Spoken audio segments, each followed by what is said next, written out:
Hi అండి. Chicken pickle చేసుకోవడానికి half KG chicken తీసుకుని నీట్గా వాష్ చేసుకుని వాటర్ లేకుండా బాయిల్ చేసుకోవాలండి. చికెన్ నుంచి వచ్చిన వాటర్తో సాఫ్ట్గా కుక్ అయిపోద్ది.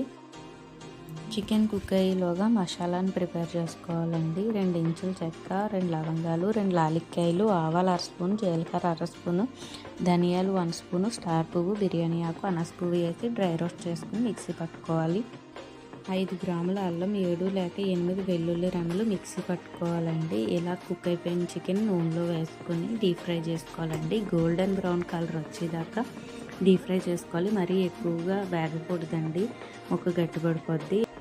ఇలా వేగిన తర్వాత చికెన్ పీసుని తీసి పక్కన పెట్టేసుకుని అదే ఆయిల్లో అల్లం వెల్లుల్లి పేస్ట్ వేసి బాగా వేగించాలండి. వేయించుకున్న తర్వాత స్టవ్ ఆఫ్ చేసుకుని కారం, ఉప్పు వేసుకోవాలండి. 2 బాగా మిక్స్ చేసుకున్న తర్వాత మనం ప్రిపేర్ చేసుకున్న మసాలాను కూడా దానిలో యాడ్ చేసుకోవాలి. ఆ మసాలాను కూడా యాడ్ చేసుకుని బాగా కలుపుకున్న తర్వాత చికెన్ పీసెస్ కూడా దానిలో యాడ్ చేసేసుకోవాలి.